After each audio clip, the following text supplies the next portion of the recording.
Bonjour mes amis. Ce sont ces ventilateurs qui donnent sur moi. Nous sommes heureux d'être ici ce matin pour quelques instants pour parler avec vous, et je ne pense pas que Frère Neville ait pris un passage particulier des Écritures pour l'école de dimanche.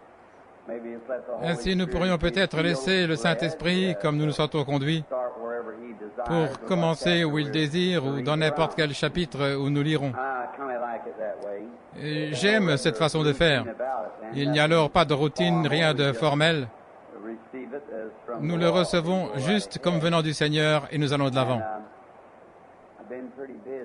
J'ai été assez occupé. Nous avons eu une charmante réunion au quai de Tabernacle. Et la partie la plus touchante, à mon avis, à part le service de guérison, c'était le dernier soir, l'appel à l'hôtel, où des centaines se sont répandus là dans l'allée et ont rempli tout l'hôtel, et chaque allée et partout, c'était des gens qui venaient au Seigneur Jésus-Christ. C'est la chose principale après tout, c'est de voir des gens naître de nouveau, venir dans la présence de Dieu. Et en voyant le petit groupe ici, nous n'avons pas de dénomination, aucune adhésion, nous avons simplement la communion les uns avec les autres. Quiconque entre, nous lui prêchons l'Évangile. Je viens juste de reconnaître ce matin deux frères au fond, là, que je connais très bien. Deux de mes chers amis, frère Sothman du Canada, lui et son ami. Ils sont de là-haut. Je crois que ce marchand de bonbons, comment s'appelle l'endroit où vous vivez, frère? Et le frère à côté de vous? Comment? Iowa, c'est vrai. J'ai mangé ces bonbons en descendant la route, j'aurais dû savoir où ils vivaient, n'est-ce pas? Nous sommes très reconnaissants de les avoir ici aujourd'hui, comme nos frères en visite parmi nous. Ils sont sur le point, je pense, de continuer vers le Canada. Et maintenant, venez à la prochaine réunion qui aura lieu cette semaine, à la fin de cette semaine, le 23, à Minneapolis, avec les hommes d'affaires chrétiens. Et jeudi soir, je serai à Chicago, à l'église de Philadelphie, jeudi soir à Chicago. Cet après-midi, nous devions aller chez Junior Cash vers 2 heures, si tout se passe bien, pour la dédicace de ce tabernacle. Et je pense qu'il y avait des muets. Le bruit a couru partout qu'un muet avait été guéri à Indianapolis. Il était muet de naissance. Il avait 28 ans, il n'avait jamais parlé ni entendu. Et ils vont amener quelques muets là-bas cet après-midi, si je peux juste y aller maintenant, afin de prier pour eux. Et c'est dans Old Road State 3, juste au-dessus de Charlestown, si j'ai la possibilité d'y aller. J'ai certaines choses extrêmement dures à faire, et puis demain, je dois descendre au Kentucky pour un voyage, et ça me rend assez occupé. Mais après que j'aurai terminé ces réunions, alors je prendrai un peu de temps, j'aurai un peu de vacances. Je serai de retour dans 6 semaines environ. J'irai au Canada et puis vers la côte ouest. Ainsi, soyez en prière pour moi, j'ai beaucoup de décisions à prendre. Des décisions vraiment importantes, ainsi priez pour moi. Je dépends de vous pour prier pour moi. Maintenant, le service de ce soir sera tenu par notre cher pasteur, Frère Neville, qui a toujours une inspiration. Et en venant ce matin, je pensais que je n'aurais simplement qu'à entrer ici, à m'asseoir et à l'écouter parler. Mais c'est un homme qui a beaucoup de courtoisie. Il use de prévenance. Je pense à cette écriture, user de prévenance l'un envers l'autre. Et je suis sûr que nous sommes tous contents que Frère Neville, notre pasteur, soit ce genre de personne. Ce qu'un homme est, il l'est dans son cœur. Et lui, le fait de s'exprimer comme cela montre qui il est. Eh bien, franchement, je suis arrivé il y a juste 35 minutes. Ainsi, je ne sais plus par quoi commencer. J'ai 3 passages des Écritures. J'ai pris l'un d'eux dans 1 Pierre, l'autre dans le livre de Jude et un dans l'Apocalypse. Où allons-nous commencer? Que le Seigneur nous aide maintenant et nous bénisse richement et abondamment alors que nous nous attendons à lui. Ainsi, j'espère que ce ventilateur ne fait de courant d'air à personne, n'est-ce pas? Je pense que c'est principalement pour la chair, n'est-ce pas, frère Cox? Oh, je suis content. Ça me fait beaucoup de tort, n'ayant rien pour me couvrir la tête. Les femmes doivent avoir un voile ici, mais pas les hommes, je pense. C'est la tombe et les pores ne se sont jamais refermés là où les cheveux sont tombés. Et au moindre petit courant d'air, je suis enroué en quelques minutes. Ainsi, je dois faire attention. La vieillesse ne vous arrange pas, n'est-ce pas? Mais essayons de prendre...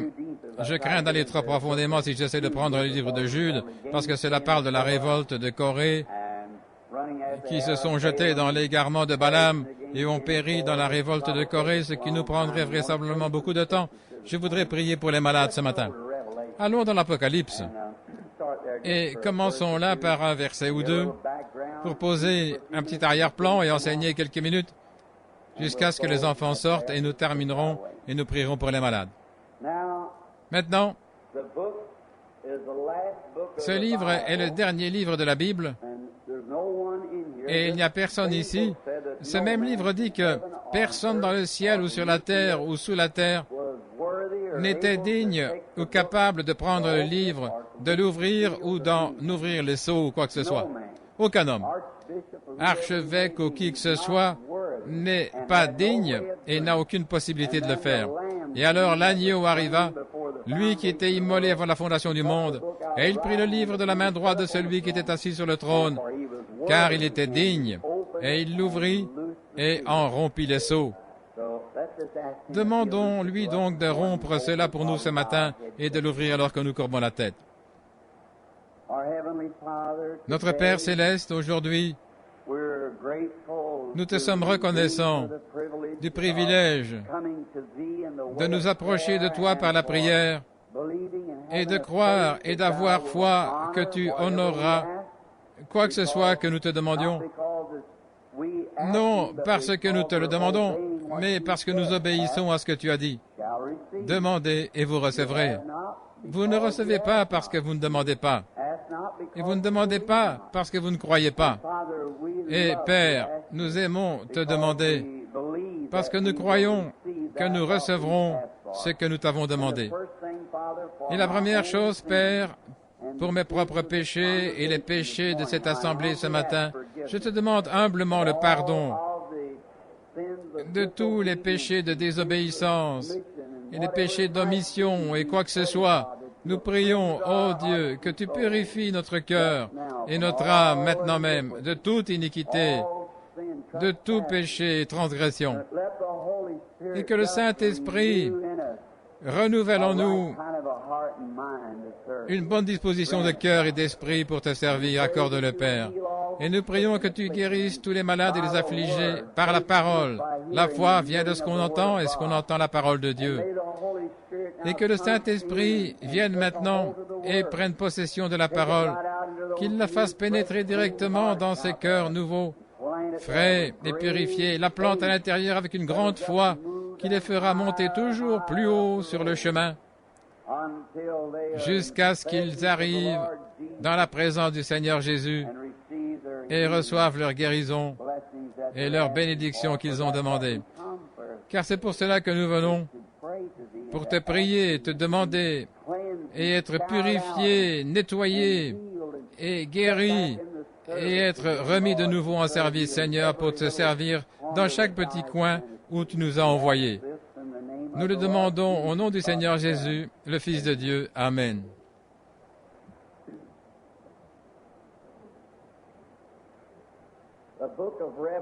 Le livre de l'Apocalypse était le sceau du dernier témoignage du Seigneur Jésus.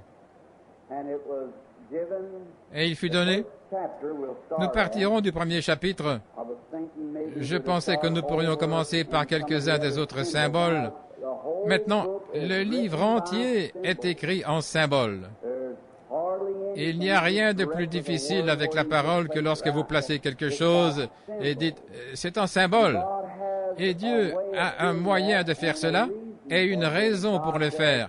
Dieu ne fait rien sans raison. Et quelqu'un aurait-il, c'est une classe d'enseignement maintenant, quelqu'un aurait-il une idée sur la raison pour laquelle il fait cela? Voici la raison. C'est afin de le cacher aux yeux des sages et des intelligents et de le révéler aux bébés qui veulent apprendre. N'est-il pas aimable de faire ainsi avec nous? Maintenant, si les grands savants et ainsi de suite ont tout l'Évangile de la façon qu'ils l'ont arrangé, nous n'aurions juste qu'à nous plier à cela.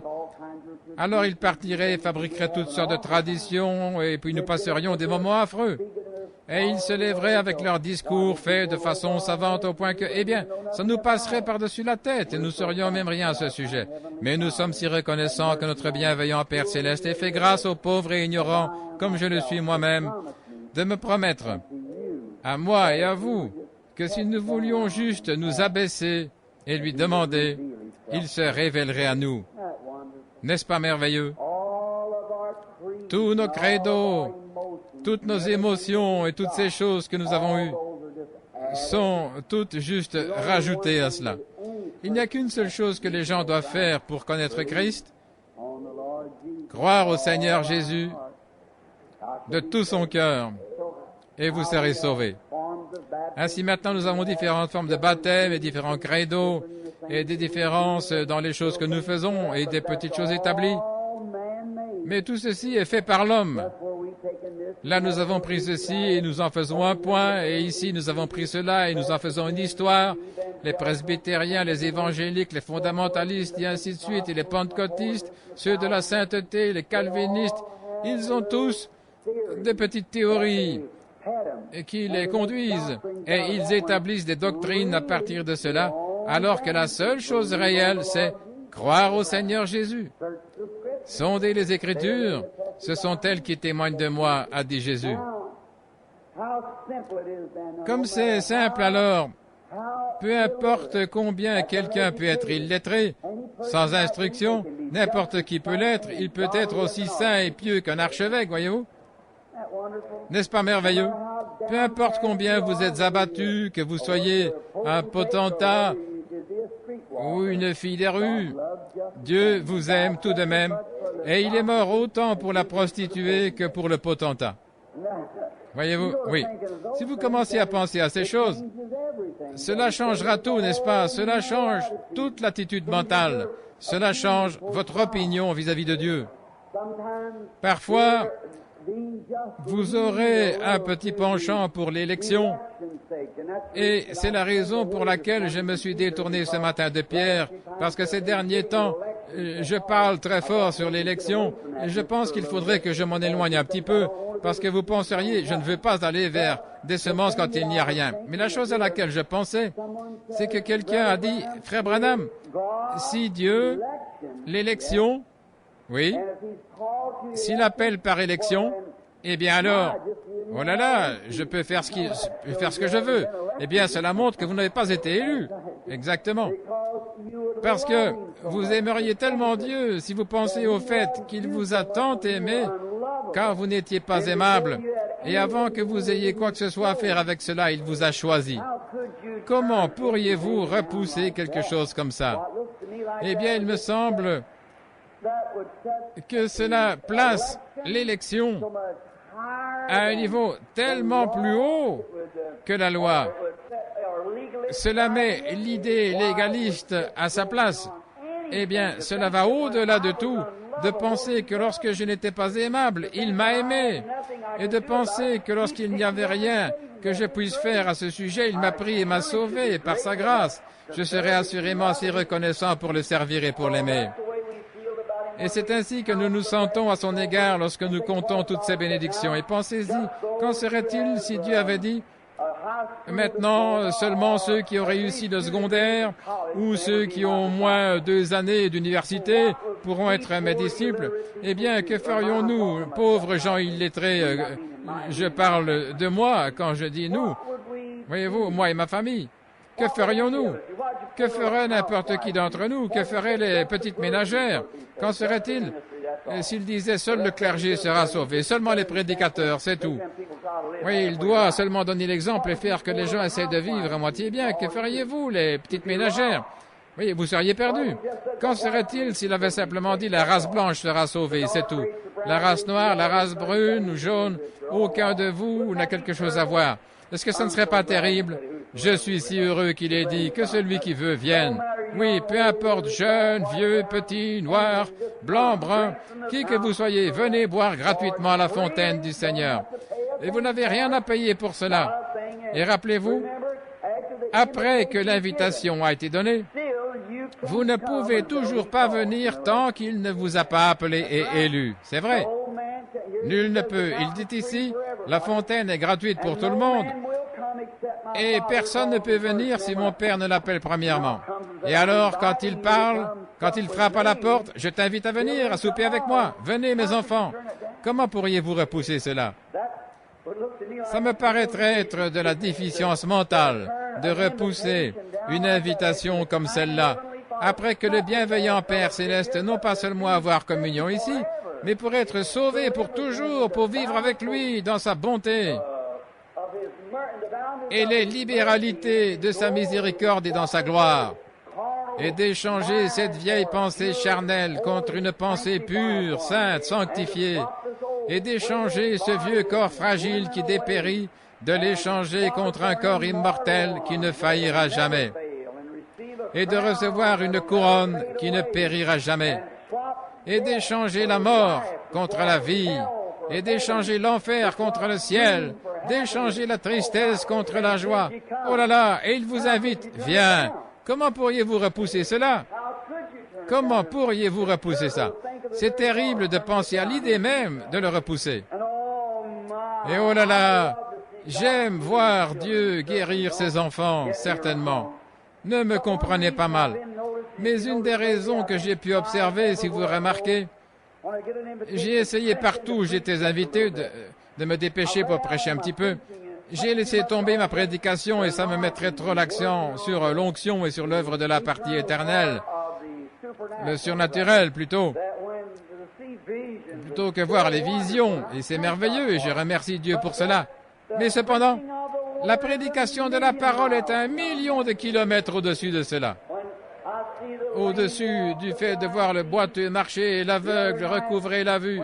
L'autre soir, quand cette femme qui était assise là, paralysée par cette arthrite, et se mourant là sur le siège où elle était assise, et le Seigneur Jésus, dans sa miséricorde, montra une vision et l'appela hors de cette chaise. Son médecin vint vers moi dans ma chambre et me dit, « Révérend Branham, je vais vous demander, qu'avez-vous fait? » J'ai dit, « Rien, c'était sa foi dans le Seigneur Jésus qui l'a fait. » Oh, nous aimons tous cela.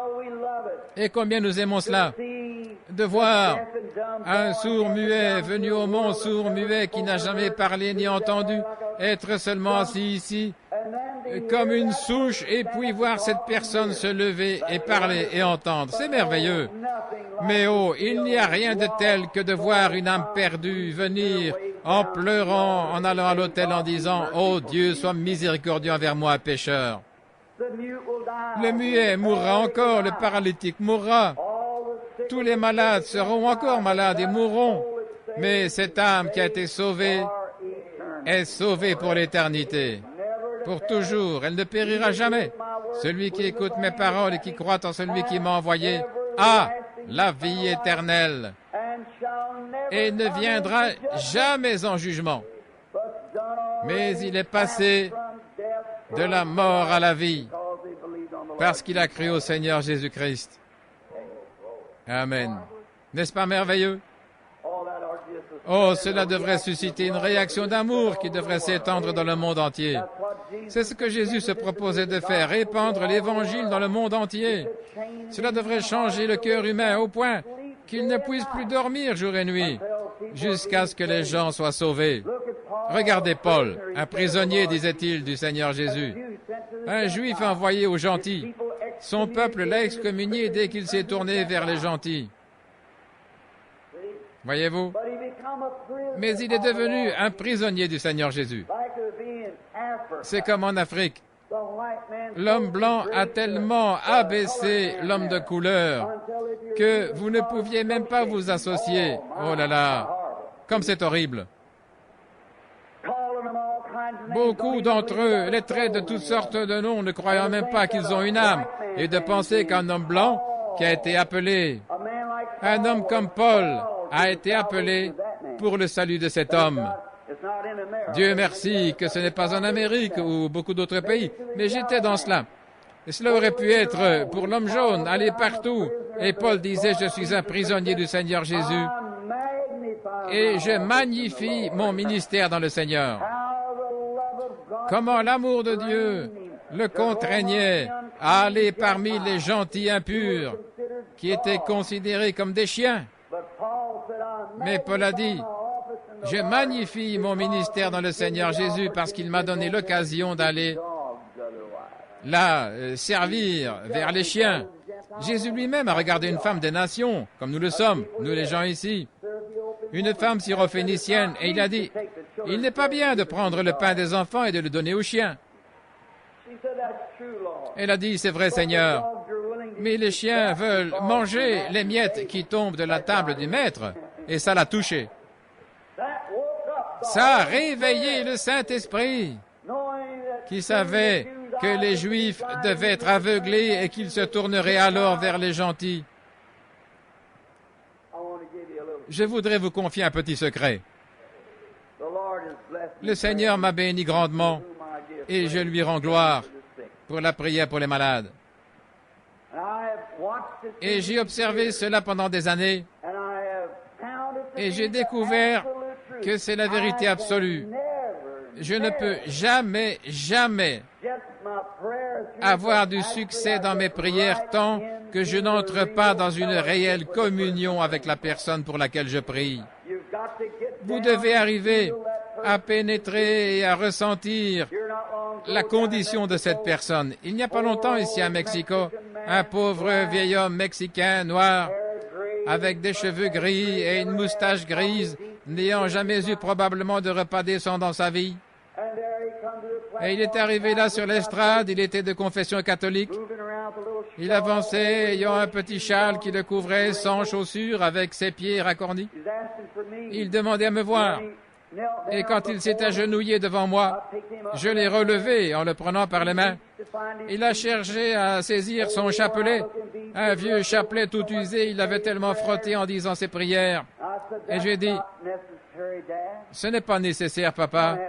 Vous n'avez pas à faire ça. Mettez ça de côté une minute. Et l'interprète lui a traduit ça. Alors, il a tâtonné dans ma direction. J'ai dit, avancez seulement, papa. Je voudrais que vous croyiez au Seigneur Jésus. Et il a levé ses mains en l'air, les a posées sur mes épaules et appuyé sa tête contre mon épaule. Je regardais ses pieds racornis, poussiéreux et sales. J'ai enlevé l'une de mes chaussures pour voir si elle lui irait.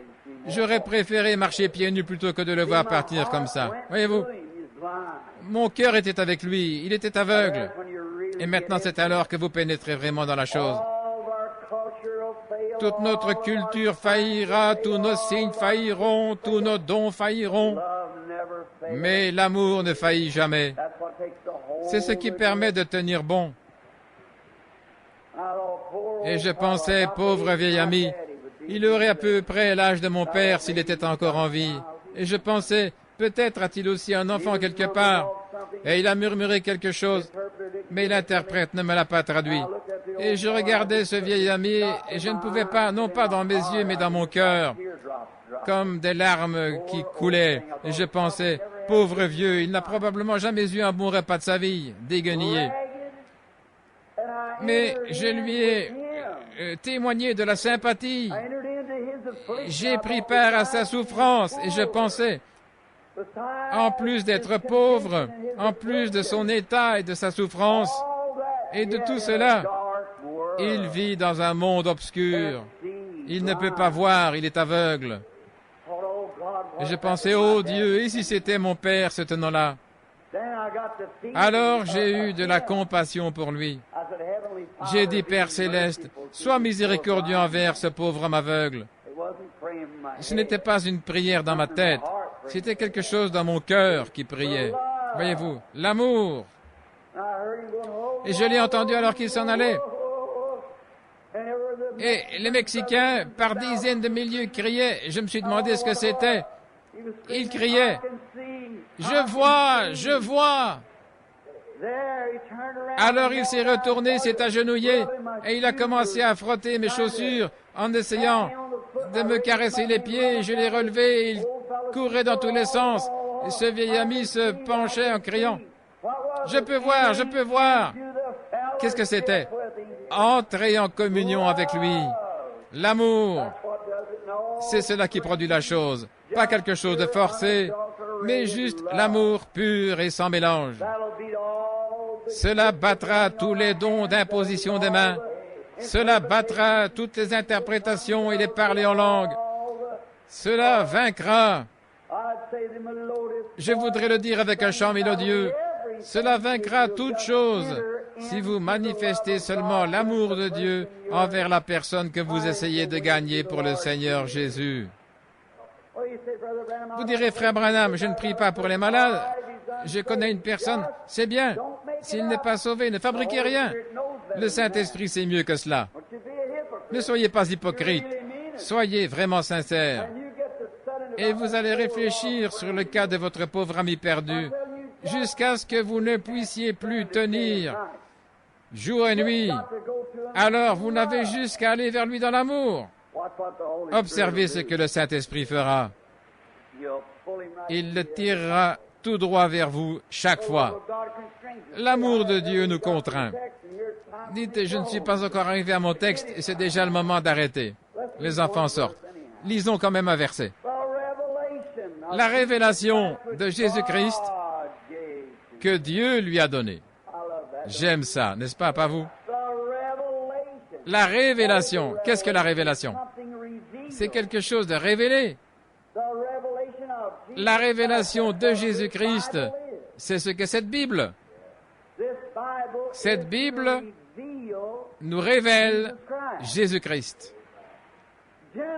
La Genèse révèle Christ. L'Exode révèle Christ. Oh là là, quand je rentre là-dedans, je deviens religieux directement. La Genèse, l'Exode, le Lévitique, Nombre, Deutéronome, Josué, tout, même Naomi, Ruth, Job, tous sont une révélation de Jésus-Christ, afin qu'en lui puisse habiter la plénitude qui couvre tout l'espace et tout le temps. Et toute l'éternité tient en Jésus-Christ. Et toutes ces petites choses ici ne sont que des semences de ce grand jour du rassemblement quand la race humaine sera introduite dans la résurrection auprès du Seigneur Jésus. La révélation, c'est Dieu qui révèle. L'arbre révèle Jésus-Christ. La fleur révèle Jésus-Christ. La vie sanctifiée révèle Jésus-Christ. Certainement, vous dites comment une fleur peut-elle révéler Jésus-Christ? Elle meurt à l'automne et ressuscite au printemps. Amen. Elle tient sa place sur la terre et l'embellit. Elle ouvre son petit cœur comme cela et le passant dit, « Oh, n'est-ce pas merveilleux? Quel parfum! Quel arôme de sentir cette fleur! » Et l'abeille arrive et dit, « Je prendrai ma part. » Le touriste arrive et prend sa part. Et elle travaille jour et nuit pour rayonner, pour se donner aux autres. Il n'est pas étonnant que Jésus ait dit, considérez le lys des champs. Il ne travaille ni ne file. Mais pourtant, je vous dis que Salomon, dans toute sa gloire, n'était pas vêtu comme l'un d'eux. Alors le lys révèle Christ. Il fut appelé le lys de la vallée, la rose de Saron. Vous le voyez? Comment Monsieur Lys, le pasteur Lys, c'est une école merveilleuse. Monsieur Lys est un merveilleux enseignant de la Bible. Il descend dans l'obscurité, le lieu sombre, Il pousse à travers l'obscurité de la terre. Pour faire quoi? Pour se glorifier lui-même? Pour glorifier tout qui entre en contact avec lui. Et il doit travailler jour et nuit pour faire rayonner sa beauté, pour donner son parfum. Et il a poussé jour et nuit pour sortir de la terre. C'est ce que fait un vrai chrétien. Priez, s'humiliez et tenez-vous devant Dieu jour et nuit, de façon à ce que vous puissiez vous donner à quelqu'un d'autre. Ce n'est pas ce que vous gardez, c'est ce que vous donnez qui compte. Vous devez vous donner aux autres. C'est ainsi que Jésus a fait. Il s'est donné aux autres. Et cette révélation de lui-même, c'est la dernière révélation écrite. La révélation de Jésus-Christ que Dieu lui a donnée pour montrer à ses serviteurs les choses qui doivent arriver bientôt. C'est le dernier livre. Et il a envoyé son ange pour le faire connaître.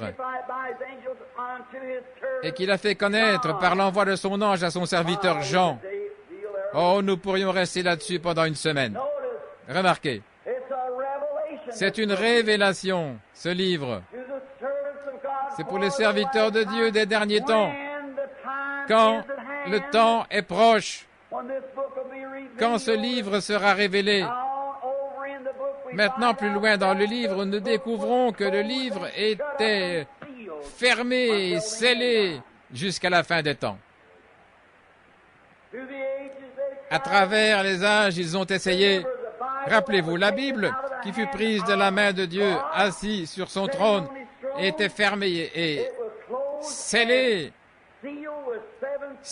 de 7 sceaux sur le dos. Et personne dans les cieux ni sur la terre, nulle part, ne fut digne de prendre le livre, d'en ouvrir les sceaux, ou même de le regarder. Mais l'agneau vint et l'ouvrit. Vous vous souvenez de Daniel? Daniel, un homme qui a des visions, vit sa dernière vision concernant le temps de la fin, à la fin de son ministère. Et regardez ici, il envoya son ange. Environ 60 et quelques années après la Pentecôte, ici, il envoie son ange pour signifier, pour faire connaître les choses qui doivent arriver. Maintenant, quand a été écrit le livre de l'Apocalypse? En premier lieu, il fut écrit avant la fondation du monde. Et Jean, seulement par le Saint-Esprit, un cœur rempli, voyez-vous, les êtres angéliques s'associent. Oh, j'espère que vous le saisissez. Ça vient juste de tomber directement. Regardez. Et si vous avez le Saint-Esprit en vous, alors vous êtes un candidat à l'association avec le monde invisible et le surnaturel. Il n'est pas étonnant que les gens ne puissent pas croire en ces choses.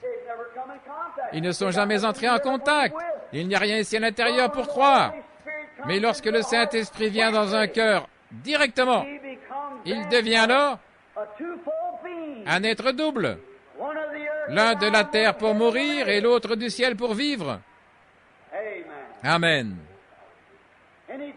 Dans son corps, il est toujours sujet à la mort, mais dans son âme, il est passé de la mort à la vie.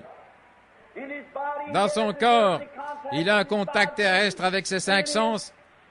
Dans son esprit, il a un contact avec Dieu par le Saint-Esprit. Et les anges de Dieu le visitent, parlent avec lui, et ils sont des messagers envoyés de Dieu pour révéler et apporter des messages de Dieu à l'individu. Il doit mettre les choses importantes en premier lieu. Vous ne pouvez pas poser la coupole avant que le fondement soit posé. Ainsi, nous devons nous souvenir de cela. Mettez les choses importantes en premier. Cherchez premièrement le royaume et la justice de Dieu, et toutes les autres choses vous seront données par-dessus. Des anges envoyés pour signifier ces choses. Daniel, un grand prophète quand il était en train de terminer son ministère.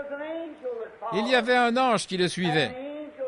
Et l'ange a parlé à Daniel, « Tu es bien aimé devant Dieu. »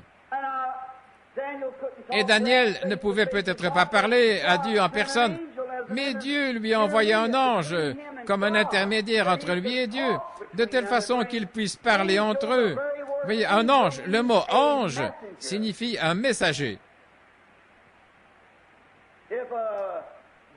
Si un garçon était à la porte, frappant à la porte et s'adressant à l'huissier en disant « J'ai un télégramme ici pour madame telle et telle », il serait un messager ou un ange terrestre.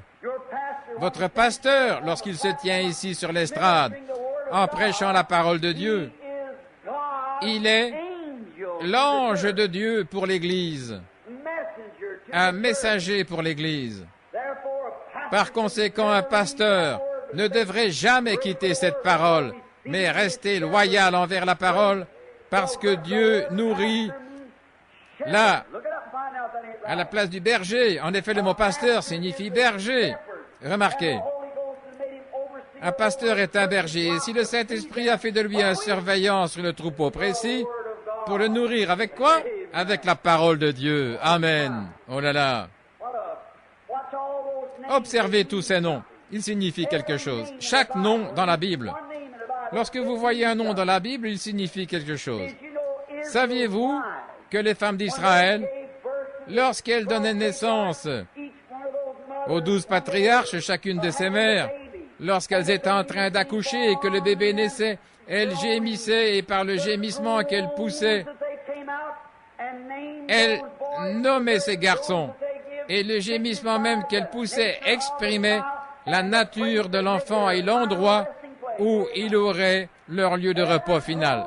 Chaque gémissement, amen, sous la puissance du Saint-Esprit.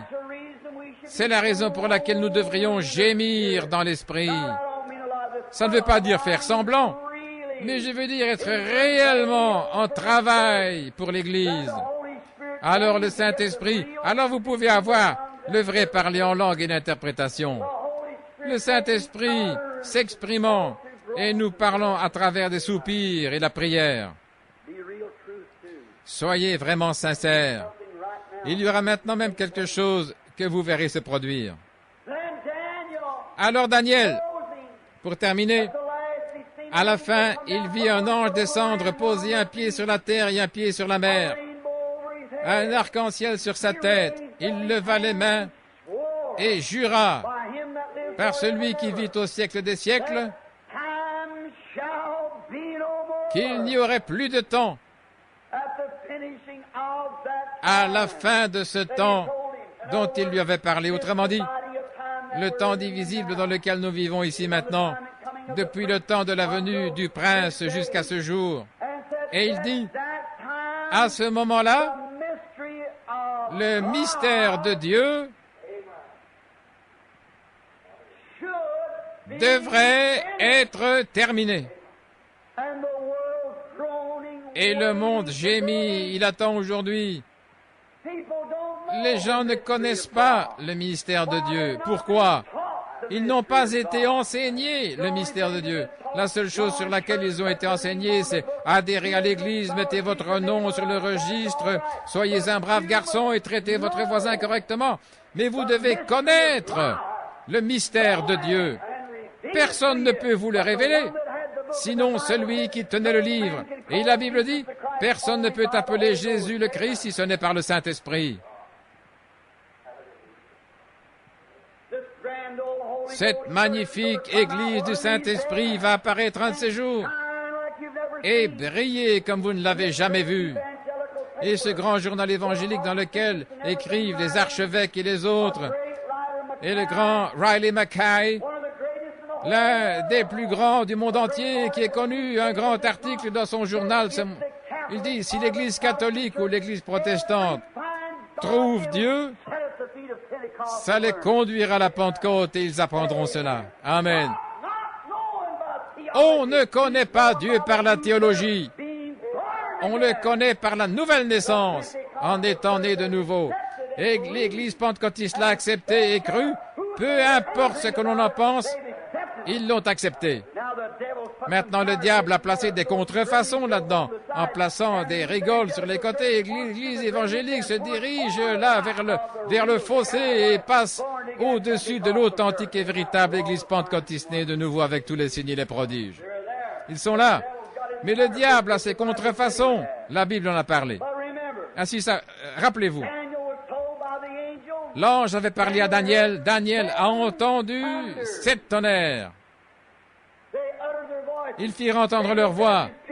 Daniel se saisit de sa plume et commence à écrire. Et l'ange lui dit, ne l'écris pas.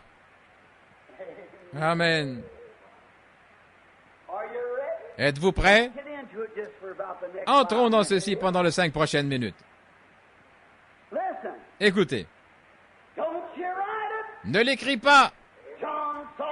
Jean vit la même chose et cela avait déjà été écrit à l'extérieur de la Bible. Et il y avait 7 sceaux sur le dos du livre. Et personne ne pouvait ouvrir ces sceaux. C'était ses voix. Voici la Bible écrite, laquelle est un mystère. Mais sur le dos de la Bible, les révélations étaient montrées à Daniel, disant qu'il y a 7 voix qui devaient se faire entendre, que personne ne pouvait ouvrir, personne ne savait ce que c'était. Mais la Bible dit, et ce fut dit à Daniel et aussi à Jean, que dans les derniers jours,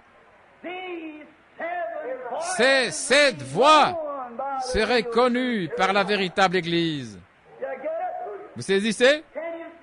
Pouvez-vous voir comment le faux et le contrefait font de leur mieux pour empêcher de grands hommes d'arriver à ces endroits-là? Juste avant-hier après-midi, l'un des plus grands évangélistes du monde était assis dans ma chambre. Il était là, criant et recevant le baptême du Saint-Esprit. Il prenait des arrangements pour venir chez moi avec Billy Graham dès qu'il sera à Louisville. J'ai pris son nom pour venir chez moi chercher et parler sur le baptême du Saint-Esprit et sa puissance. Maintenant, je ne le cite pas. Billy disait, une femme était là en train de crier avec un goitre et il disait, si quelque chose l'a saisie et il s'est précipité vers elle pour prier pour elle. Et il disait, qu'est-ce qui m'arrive? Oh là là! Dieu, dans ces derniers jours, est en train de tirer des vrais cœurs de partout.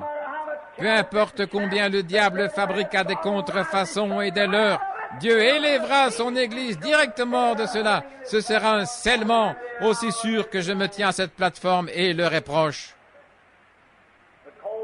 Le froid et le formaliste sont écartés. L'évangile social et toutes ces autres choses sont terminées. Le côté fantastique est en train de verser dans un tel fanatisme radical que les aveugles pourraient le voir. Mais Dieu est en train de tirer son Église hors de cela. C'est comme le grand lys d'eau. La toute petite semence est née là-dedans au fond de la mare à grenouilles boueuse, sale, malpropre.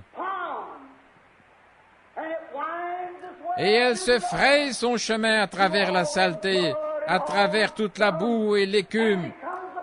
Et elle devient la chose la plus jolie que vous n'ayez jamais vue, avec un éclat comme le soleil. Ainsi en est-il de l'Église du Dieu vivant, née au milieu du fanatisme et du chaos. Mais elle s'est frayé un chemin à travers la saleté, jusqu'à ce qu'elle atteigne alors le sommet, et tendant simplement ses ailes pour s'envoler. Beaucoup courront ça et là, et le peuple qui connaît son Dieu fera des exploits en ce jour-là. La révélation de Dieu à son Église. Restez tranquille, petit troupeau. Restez dans la position où vous êtes.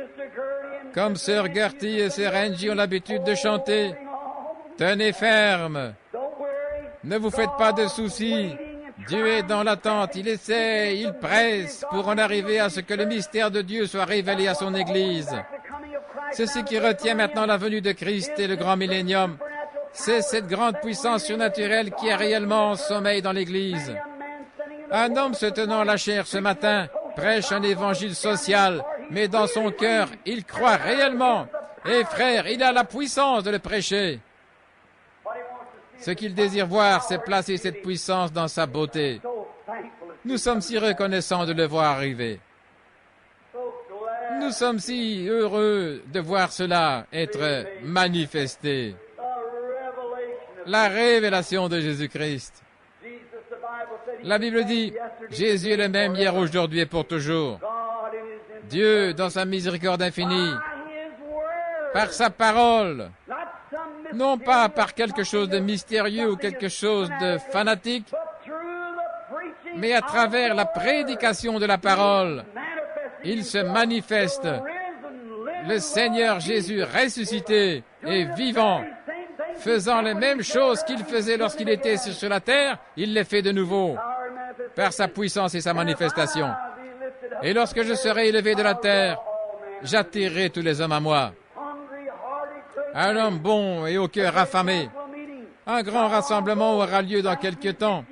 En 1958, il m'a été demandé de représenter l'œuvre surnaturelle de Dieu devant 600 et quelques délégations du monde entier. Si Dieu tarde jusqu'en 1958, ça aura lieu à Boston, Massachusetts. L'un des prédicateurs, un homme important de l'Évangile intégral, David Duplessis, disait, Frère Branham, lorsque toutes les délégations du monde seront rassemblées et que les nations chrétiennes de partout seront rassemblées à ce grand concile mondial, disait-il simplement, le fait d'annoncer la parole et la puissance de révéler le Saint-Esprit qui est présent, disait-il, les évangélistes du monde entier seront influencés. Et quand ils auront la foi pour vivre le véritable évangile, cela terminera la dispensation des gentils et introduira la seconde venue du Seigneur Jésus. Dieu ne peut pas être juste et laisser des cœurs honnêtes à l'extérieur griller en enfer pour cela. Il doit être juste. Il doit le leur donner d'une manière ou l'autre. Nous sommes dans les derniers jours. La révélation de Jésus-Christ que Dieu lui a donnée pour montrer à ses serviteurs les choses qui doivent arriver bientôt et qu'il a fait connaître par l'envoi de son ange. Un ange, comment va-t-il faire connaître cela? Dieu a donné la révélation de Jésus-Christ à un serviteur, un prophète, sur l'île de Patmos. Il l'a signifié par un ange. Amen. J'espère que vous le voyez. N'est-il pas merveilleux? Observez ce que Jean fait. Lisons encore un verset puis nous terminerons. Qui rend témoignage de la parole de Dieu. Il n'était pas sous l'effet d'une quelconque colère. Il n'était pas assis là avec un évangile social. Il restait seulement avec la parole. Il rendait témoignage. Comment peut-il rendre témoignage à moins que la parole ne soit manifestée par ce qu'il prêche? Si la parole est une semence, et la semence se reproduira, comment puis-je dire qu'il y a un champ de blé là, à moins que la semence ne produise exactement du blé? Est-ce correct? Dieu rendait témoignage à travers Jean qu'il prêchait la parole de Dieu. Il a attesté la parole, un témoignage de Jésus-Christ et de tout ce qu'il a vu. Heureux celui qui lit. Combien veulent une bénédiction? Alors lisez-le. N'est-ce pas merveilleux? Béni est celui qui lit et ceux qui entendent les paroles de la prophétie et qui gardent les choses qui y sont écrites, car le temps est proche. Oh là là, si seulement nous pouvions entrer là-dedans maintenant même. Regardez. Quand est-ce que le temps est proche? Quand la révélation de Jésus-Christ a été révélée au corps de Christ, et Christ a été révélé, non pas mort, mais vivant, vivant dans son Église, faisant les mêmes choses qu'il faisait, le même ministère, le même évangile, le même signe. Christ ressuscité, lorsqu'il est révélé par son ange dans l'Église, alors le temps est proche. Et jamais il y a eu un temps jusqu'à celui-ci où le mystère de Jésus-Christ a été révélé jusqu'à ces quelques dernières années. Alors le temps est proche. Observez le monde dans le naturel, l'atome, l'hydrogène, le cobalt, toutes les bombes et les choses qu'ils ont. Le monde entier tremble. Tout est secoué et tremble. Toute la nature gémit. Vous savez cela? Je sais cela. Le Pentagone le sait. La Russie le sait. L'Angleterre le sait. Le monde le sait. Le temps est proche. Qu'est-ce qui fait trembler la nature ainsi? C'est parce que le temps est proche. L'Église est dans sa délivrance. C'est un type parfait de la délivrance d'Israël. Lorsqu'Israël se tenait sur la parole de Dieu pure, sainte et sans mélange, non frelatée, elle était sur le point de se lever et de commencer sa marche. Moïse a conduit les enfants d'Israël avec un peu de pain, du pain pétri qu'il portait sur la tête, du pain cachère, et ils marchaient vers la mer Rouge. Le chemin de Dieu les conduisait directement vers la mer Rouge. Alors dit-il, comment allons-nous traverser? Et quelqu'un se retournant a dit, regardez qui vient là-bas. La poussière est en train d'être soulevée. Il y a des milliers et des milliers de chars de Pharaon derrière nous. Cette foule mélangée qui le suivait commença à frissonner, à trembler. Ceux qui suivirent périrent finalement dans la révolte de Corée. Aucun doute que la nature même des collines tremblait, s'apprêtant à voir l'un des plus sanglants massacres que vous ayez jamais vus. Une petite poignée de pauvres gens impuissants qui se tenaient là au bord de la mer, les petits enfants reculant contre leur mère, tenant leur robe. Un pauvre vieux papa penché sur son garçon en criant « Fils, j'ai vécu ma vie, mais je ne peux pas supporter de te voir partir. Regarde-les arriver là-bas. Toute la nature qui craint la mort. Même les fleurs et les arbres et toutes choses ont peur de la mort. La nature tremblait, gémissait et vacillait lorsqu'ils virent arriver ce sanglant massacre. Qu'est-ce que Dieu faisait? Mais oh, quelle entrave! Ils ont manqué de réaliser qu'une puissance surnaturelle se tenait juste là. Le halo de Dieu, la colonne de feu se tenait là. Elle allait se tenir entre leurs ennemis et eux lorsque ce serait le moment. La nature tremblait. La mer commençait à être nerveuse. La lune regardait et tremblait. Les oiseaux s'envolaient en quittant la scène. Les animaux s'enfouillaient. Oh, ce meurtre sans fin et ces millions de gens qui allaient mourir dans quelques minutes. Et ils gémissaient tous, mais que faisaient-ils? Ils suivaient le sentier de Dieu. Cela semblait de la folie, mais ils marchaient dans la lumière. Amen. Marchant dans la lumière. Vous souvenez-vous quand nous avions l'habitude de chanter ce chant? Nous marchons dans la lumière, cette merveilleuse lumière, là où les gouttes de rosée de la grâce étincellent, brillant tout autour de nous le jour et la nuit. Jésus, la lumière du monde. Il est ressuscité des morts. Il est ici devant nous. Il a montré des signes et des miracles, infailliblement. Non pas quelques sottises fanatiques, mais le signe et le miracle final qu'il est avec nous et qu'il nous conduit. Et nous arrivons à un endroit. Et les bombes sont suspendues là, les bombes au cobalt. Oh là là. Et une déclaration a été faite d'arrêter les mouvements interdénominationnels et de s'assembler en une seule grande et importante église évangélique des protestants qui coopérera et se joindra au catholicisme pour combattre le communisme. C'est l'œuvre du diable. Oui, monsieur. Dieu n'a jamais Il n'a jamais uni l'État et l'Église de Satan. Dieu conduit son Église et il n'accepte pas de dirigeants politiques pour la conduire. Pas plus que la politique dans l'Église. Chaque homme qui est né de l'Esprit de Dieu est libre.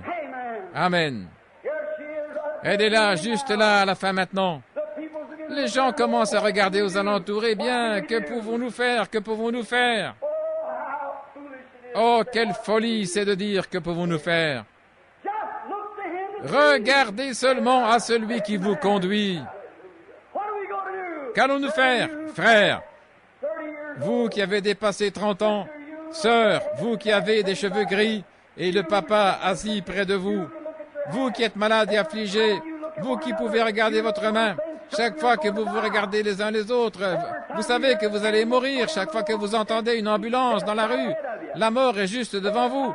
Chaque fois que vous passez devant un cimetière et que vous voyez une tombe, cela vous dit, la mort est devant vous. Chaque fois que vous voyez une ride apparaître sur votre visage ou un cheveu blanc, là, ça vous dit que la mort est devant vous. Mais combien est heureux le chrétien qui peut se tenir juste au bord de la mer Rouge. Moïse tourna sa face vers Dieu et commença à prier. Cette colonne de feu est descendue et s'est tenue entre eux et le danger, les ténèbres et eux. Si vous refusez la lumière, cela se changera chaque fois en ténèbres. Et c'étaient les ténèbres pour eux, mais ceux-ci avaient reçu l'ordre d'aller de l'avant. Et lorsqu'ils arrivèrent à la mer s'ouvrit. Un grand vent d'est souffla dans leur direction, passant par-dessus la tête de Pharaon, descendant et faisant reculer la mer. Et la mer était épouvantée parce que Dieu avait ordonné qu'un chemin se fraye à travers elle. Dieu montrait son amour pour ses enfants. Il aime vous placer quelquefois dans une position critique afin qu'il puisse se manifester. Comme un berger a dit une fois qu'il brisait la patte de la brebis. Pourquoi? Il disait, pour la nourrir, l'aimer et lui prouver que je l'aime. Vous y voilà. Alors elle me suivra, disait-il. Les choses qui doivent arriver bientôt. Et qu'il a signifié Jean aux 7 églises qui sont en Asie. Que la grâce et la paix vous soient multipliées. Oh là là. De la part de celui qui est, qui était et qui vient. Jésus. Observez 3 choses. Celui qui était, qui est et qui doit venir. Le même. Hier, aujourd'hui et pour toujours. Un peu plus loin dans les Écritures, au chapitre suivant. Maintenant, dans le même chapitre, il dit « Je suis celui qui était mort. Et voici, je suis vivant pour toujours. Et je tiens les clés. » Non pas une église quelconque, Pierre ou sa cathédrale, ou Rome, ou un épiscopalien, ou qui que ce soit. C'est la clé de la communion. Mais j'ai la clé de la mort et du séjour des morts. Amen. Oh, ne l'aimez-vous pas aujourd'hui? Il a la clé de votre joie. Il a la clé de votre bonheur. Il a la clé de votre délivrance de la tombe. J'ai la clé du séjour des morts, du Hadès. Je peux ouvrir le surnaturel. Je peux déverrouiller le surnaturel. Je tiens la clé de la mort et du séjour des morts, ici dans ma main. Oh, il y a une fontaine ouverte. Venez, prenez des eaux de la vie gratuitement. Il y a une fontaine remplie de sang, tirée des veines d'Emmanuel. Et quand les pécheurs se plongent sous ce flot, ils perdent toutes leurs tâches coupables. Lorsque vous en revenez, frères, vous ne voulez plus prendre la parole d'un rabbin, d'un prêtre ou d'un prédicateur. Dans votre cœur, il y a quelque chose qui vous a fait mûrir à une communion. Il y a quelque chose qui a fait que toutes les choses anciennes sont passées et que toutes les choses sont devenues nouvelles. Il y a quelque chose qui vous aime là, quelque chose qui est dans votre cœur. Paul a dit, il n'y a rien de présent, ni de futur, ni la maladie, le péril. Rien ne pourra jamais nous séparer de l'amour de Dieu qui est dans le Christ Jésus. Ni les médisances, les hauts, ni les bas, ni rien d'autre, rien ne peut jamais nous séparer de l'amour de Dieu qui est dans le Christ Jésus. la maladie, le chagrin, la faim, les combats, les différends dans l'Église, les différences d'opinion, quoi que ce soit. Rien ne peut jamais nous séparer de l'amour de Dieu. Ne voulez-vous pas vous y plonger aujourd'hui pendant que nous prions? Cette sœur, voudriez-vous venir ici une minute pendant que nous baissons la tête dans un mode de prière? Juste avant de prier, je me demande si quelqu'un dans l'Église, le petit groupe ici ce matin dirait, « Frère Branham, souvenez-vous de moi, je lève la main. Je suis désolé d'avoir dû hacher ce message ce matin de façon comme je l'ai fait, mais je n'avais que quelques minutes parce que je dois être dans un autre endroit dans quelques instants. Et un autre service se termine et je dois partir immédiatement. Et je désire prier pour les malades avant de m'en aller. Mais pendant que vous êtes là, êtes-vous convaincu? Êtes-vous réellement passé de la mort à la vie? Est-ce que votre nom a vraiment... Je veux dire, est-ce qu'on s'en souvient réellement? Est-ce qu'il est dans le livre de Dieu aujourd'hui? Êtes-vous en paix avec Dieu? Et le monde et toutes ces autres choses sont-elles passées et toutes choses sont-elles nouvelles? Y a-t-il quelque chose de réel, de royal, de riche, de fraternel, de pieux dans votre cœur que vous savez que le monde ne peut pas vous donner? Est-ce que vous aimez tellement les pécheurs que lorsque vous parlez avec eux, vous devenez juste l'un d'eux? Paul disait qu'il aurait donné sa vie, qu'il aurait été réprouvé si Dieu avait seulement sauvé l'un de ses amis pécheurs. Autrement dit, son peuple, les Juifs, qui étaient contre lui. Est-ce là la sorte de religion que vous avez ce matin? Si ce n'est pas le cas, il y a une fontaine. Elle est remplie de sang, tirée des veines d'Emmanuel. Par la foi, c'est la seule manière de l'avoir, les pécheurs plongent leur âme directement sous ce flot. C'est l'œuvre de Dieu. Qu'arrive-t-il? Vous perdez toutes ces tâches coupables. C'est laissé derrière vous, comme l'armée de Pharaon a été laissée derrière Israël. Suivez les instructions, non pas les émotions, les instructions. Si Moïse avait suivi les émotions du peuple, ils auraient couru partout sur les montagnes en hurlant et l'armée de Pharaon les aurait eus. Mais ils suivirent les instructions. Dieu a dit, tenez-vous tranquille maintenant et regardez la gloire de Dieu. Tenez-vous tranquille. Vous n'avez pas à vous exciter. Tenez-vous tranquille et regardez la gloire de Dieu. Car aujourd'hui, Dieu va combattre et vous vous tiendrez tranquille. Ils traversèrent la mer, alors ces incirconcis, les imitateurs qui essayaient de faire de même, se sont noyés dans la mer. Dieu notre Père, ce petit troupeau ici ce matin, mais il y a ici de véritables hommes et femmes qui sont tes enfants, qui te croient et qui t'aiment. Je prie, ô Dieu, pour eux.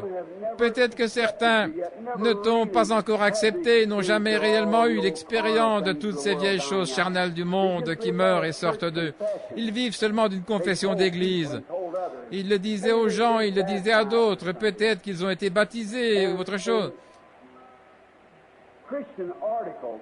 Dans un code chrétien, mais ils n'ont jamais réellement été sauvés. Ils ne savent pas vraiment ce que c'est. Peut-être ont-ils seulement professé être chrétiens mentalement ou émotionnellement ou intellectuellement, pensant être en règle par un sentiment, mais telle voix apparaît juste à un homme. Elle paraît être juste, et vous l'empruntez. Mais son issue, c'est la mort. Oh Dieu, que chaque homme, chaque femme, garçon ou fille puisse sonder son cœur en ce moment. Non pas eux, mais que le Saint-Esprit les sonde. Et qu'ils se mettent en ordre dans leur cœur en disant, oui, je crois que j'ai eu tort. Je ne suis encore jamais arrivé réellement au point où toutes ces choses ont disparu. Maintenant, Père, je t'accepte maintenant même pour être mon aide pendant que tu frappes à mon cœur. Tu m'appelles encore ou tu ne me parlerais pas de cette façon. Et puisse-t-il lever la main, non pas vers moi, mais vers toi. Et faisons ainsi, dites dorénavant, Seigneur, je me place dans la rivière du renoncement à moi-même. Je me place dans la rivière de la mort.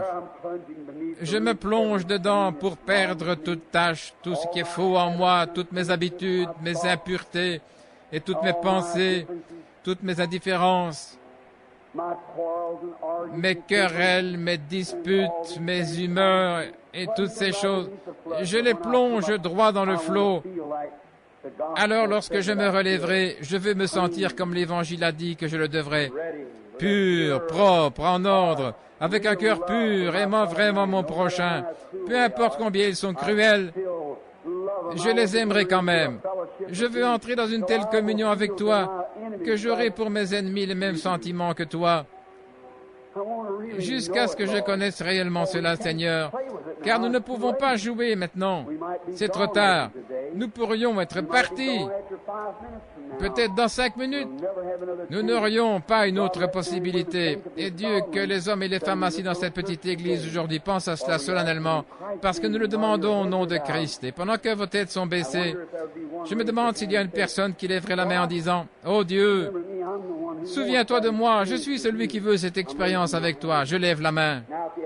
Maintenant, si vous n'avez pas cette réelle assurance positive, levez seulement la main. Que Dieu vous bénisse. Que Dieu vous bénisse, madame. Maintenant, celui qui n'est pas positif, qui n'est pas sûr, que Dieu vous bénisse, monsieur. Que Dieu vous bénisse, sœur. Maintenant, quelque chose. Que Dieu vous bénisse, mon frère. Que Dieu vous bénisse, ma sœur. Si vous n'êtes pas vraiment sûr, voyez-vous, chaque fois que vous examinez votre nature, frère, tout ce qui est vous-même est changé. Oh oui, je crois, frère Branham. Mais si ce n'est qu'une affaire intellectuelle, vous croyez parce que vous avez une intelligence pour croire. Mais ce n'est pas de ça que je parle.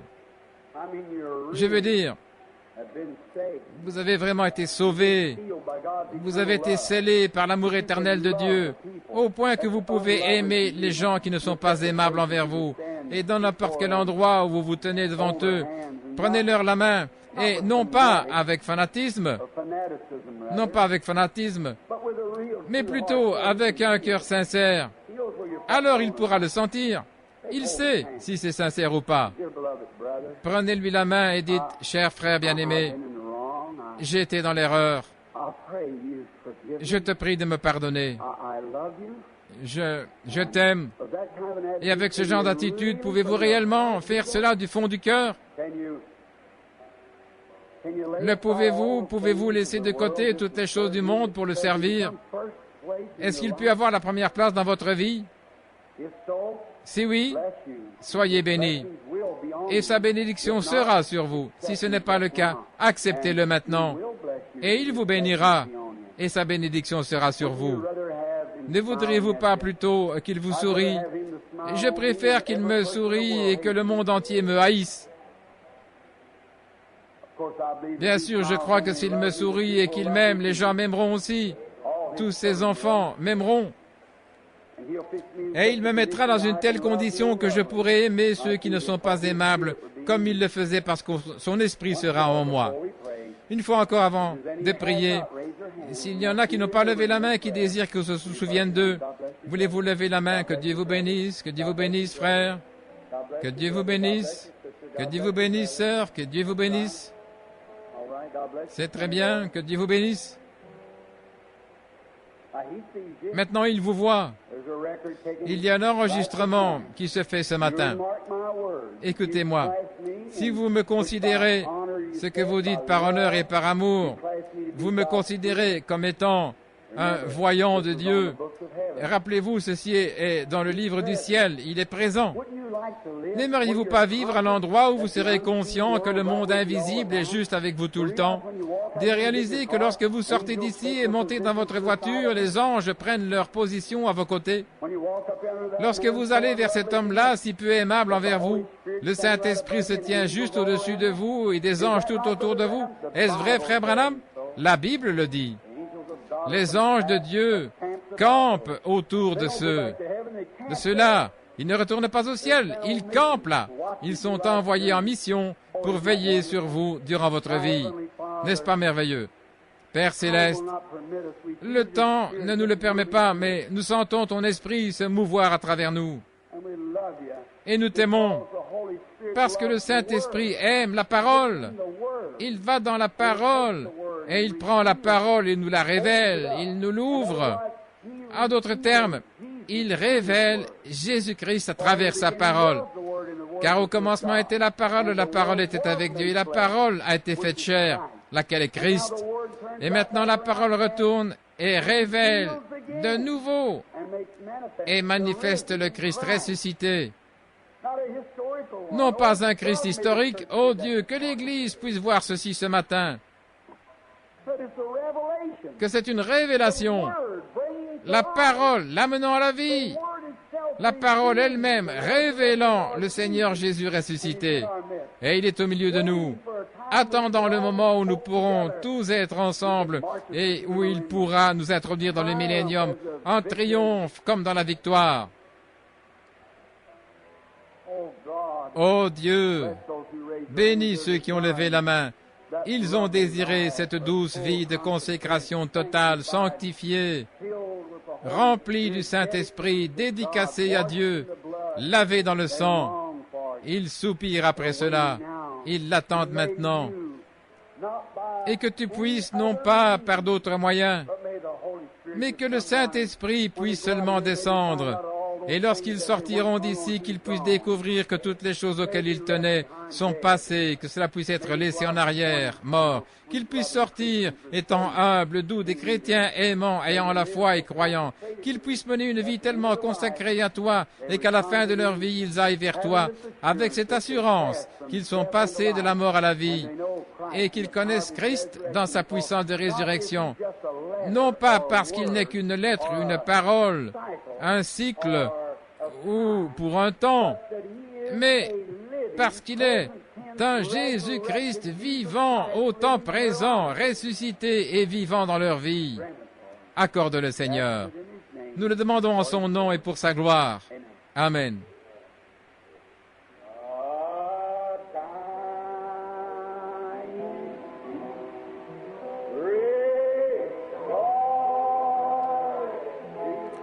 Le voleur mourant se réjouissait de voir cette fontaine. Qu'en est-il de moi? Vous êtes-vous réjouis?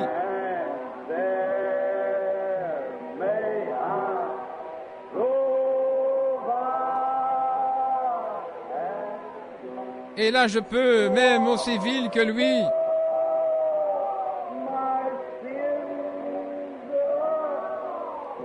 laver tous mes péchés.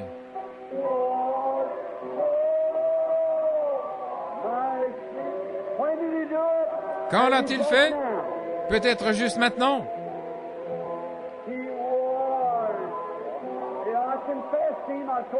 Oui, je l'ai confessé, je lui ai dit que je soupirais après cela. Alors il le lave complètement.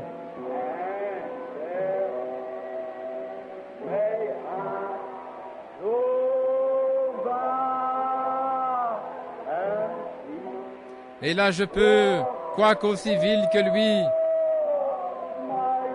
laver tous mes péchés.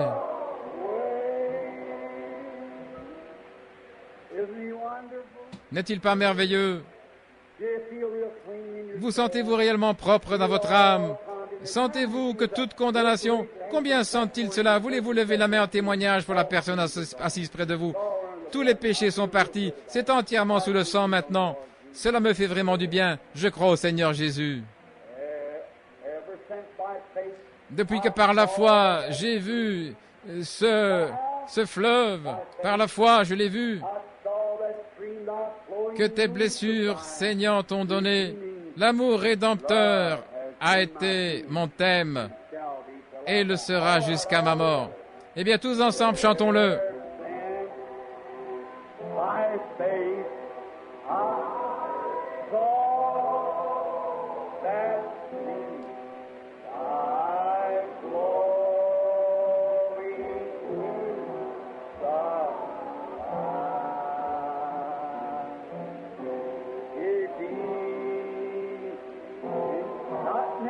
Not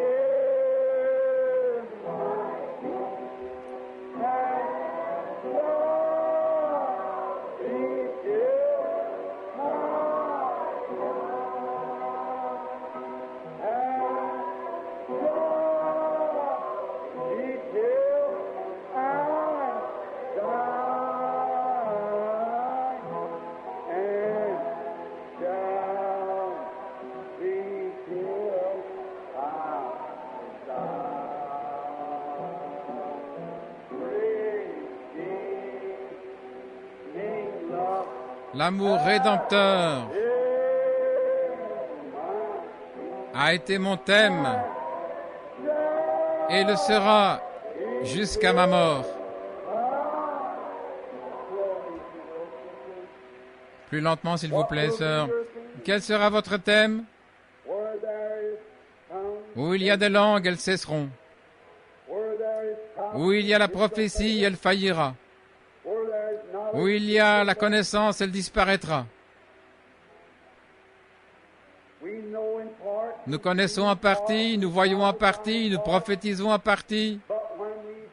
Mais quand nous verrons face à face, alors nous connaîtrons comme nous avons été connus. Et lorsque ce qui est parfait sera venu, alors ce qui est partiel disparaîtra. L'amour parfait, rédempteur, non frelaté du Saint-Esprit dans une âme humaine qui est passée de la mort à la vie. Oh, je me sens vraiment bien. Combien aimerait chanter un ancien cantique avec moi, celui que nous avions l'habitude de chanter il y a des années. Tout le monde entrait, s'asseyait, sans parler. Tout le monde restait assis, aussi silencieux que possible, dans la méditation. Le pianiste s'avançait, j'étais en train d'étudier dans la salle de prière, et le chant s'élevait, là, à la croix, où mon Sauveur est mort. Là, j'ai crié pour la purification du péché. Là, le sang fut appliqué à mon cœur. Gloire à son nom. Vous souvenez-vous de ces jours-là? Le Saint-Esprit descendait dans cette douceur et cet amour. Il convainquait les pécheurs et il venait à la croix. Chantons-le maintenant chacun de nous. Combien le connaissent? Chantons-le maintenant, comme à l'ancienne mode.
Pouvez-vous baisser la tête un instant?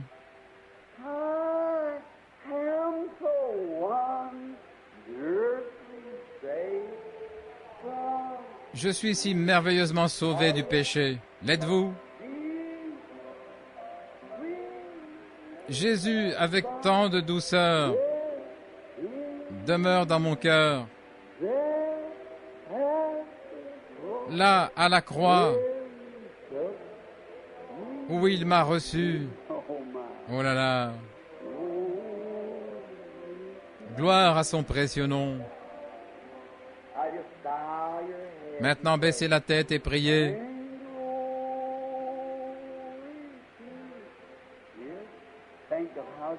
Pensez combien il a été bon pour vous pendant les nombreuses épreuves par lesquelles vous êtes passés.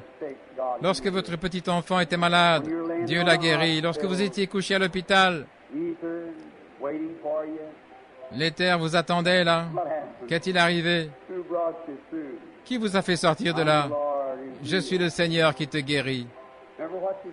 Vous souvenez-vous de ce que vous avez dit lorsque vous êtes entré dans la chambre? Vous souvenez-vous lorsque vous pensiez que vous aviez une attaque cardiaque? Oh Dieu! Que faites-vous? Gloire à son précieux nom.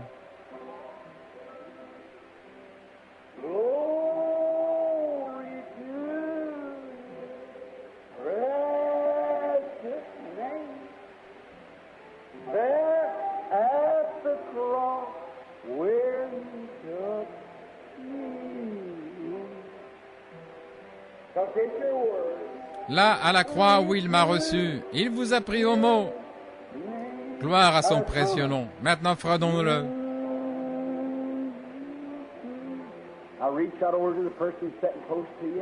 Maintenant, tendez la main vers la personne qui est assise près de vous. Et dites-lui que Dieu te bénisse, frère, que Dieu vous bénisse, sœur. Je suis si heureux d'être un chrétien. L'êtes-vous? Serrez la main de quelqu'un qui est assis près de vous.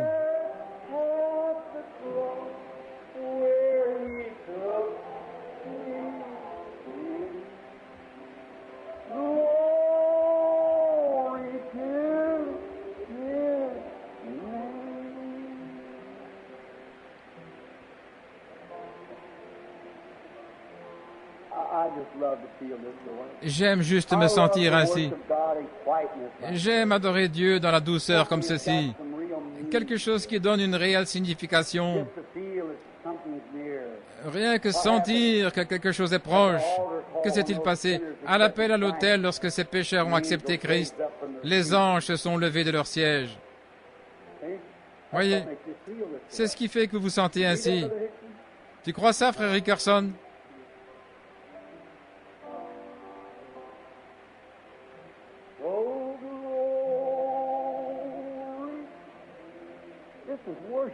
Ceci, c'est l'adoration. Le moment où l'âme adore Dieu. La parole est sortie. Le Saint-Esprit bénit et arrose maintenant.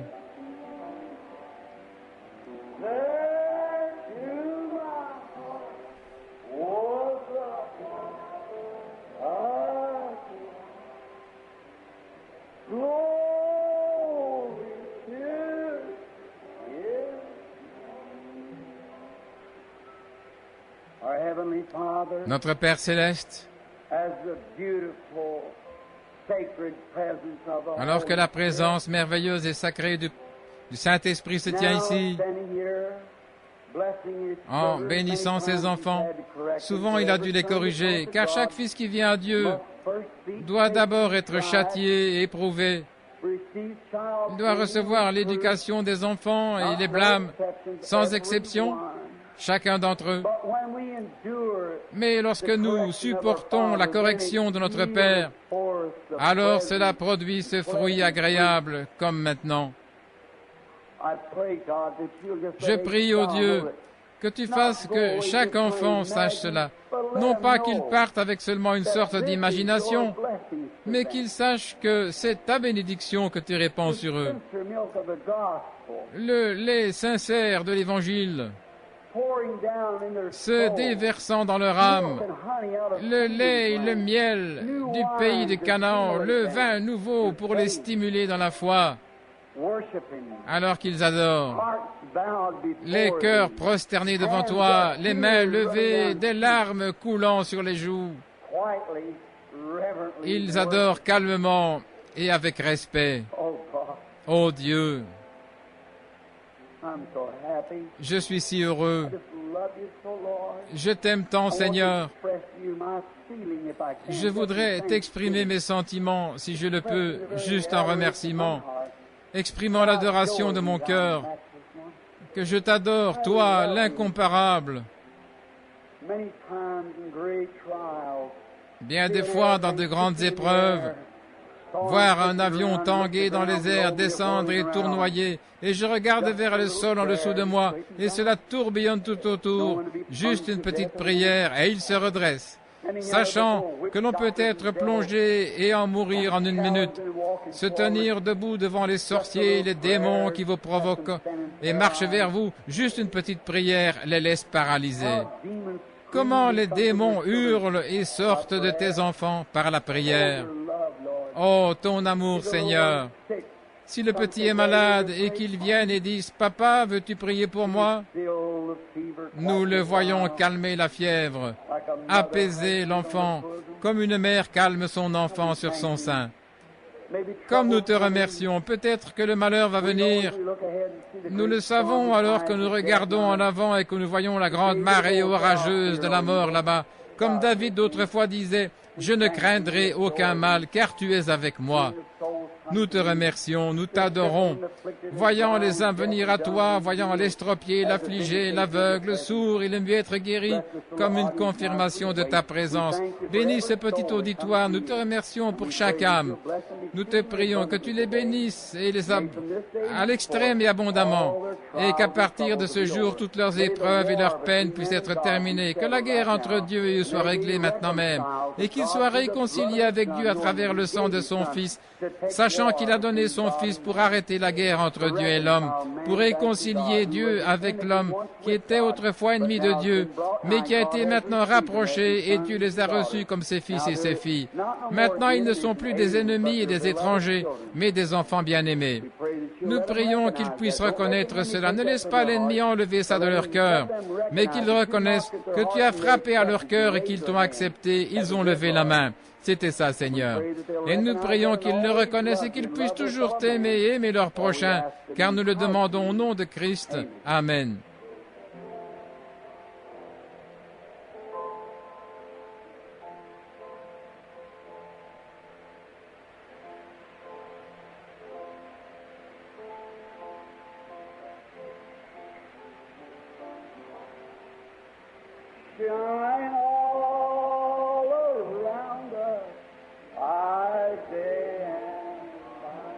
Brille tout autour de nous le jour et la nuit. Jésus, la lumière du monde.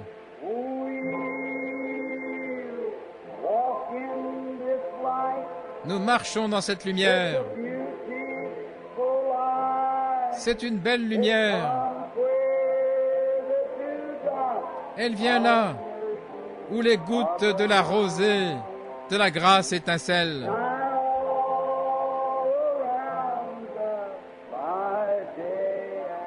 Brille tout autour de nous le jour et la nuit. Jésus, la lumière du monde.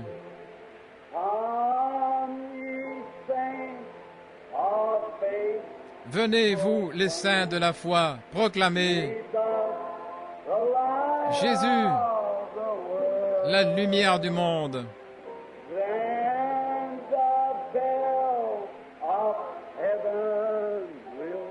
Alors les cloches du ciel sonneront. Jésus, la lumière. L'aimez-vous? Chantons-le maintenant doucement. Nous marchons dans cette lumière. C'est une merveilleuse lumière. Elle vient là où les gouttes de rosée de la grâce étincellent. Brille tout autour de nous, le jour et la nuit. Jésus, la lumière du monde. Je crois que je suis simplement rempli de la lumière du réveil. Oh, chantons-le de nouveau. Voulez-vous? Fermons les yeux et levons les mains. Du Canada ou de n'importe quel endroit où vous êtes, dans ce petit groupe, il y a ici des gens venant de différentes parties de la nation. Chantons-le maintenant et fermons les yeux et levons les mains.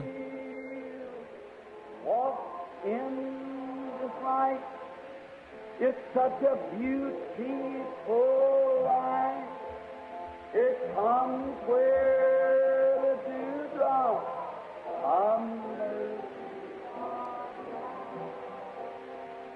shine all around my dear. Oh God, Jesus,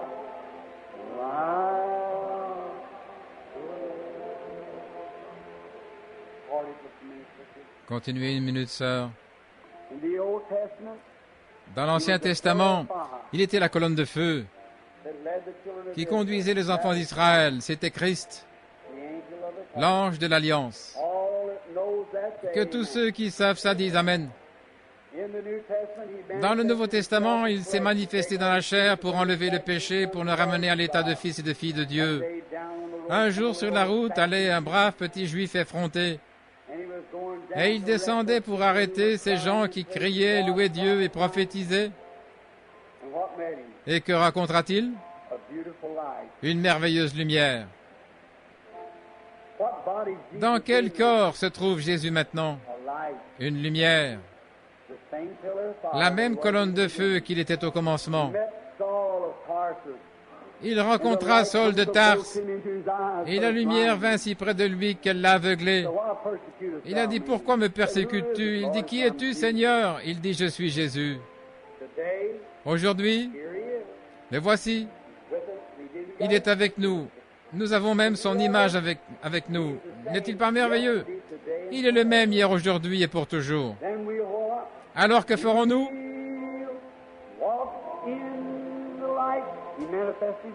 Il manifeste sa parole, il est vivant.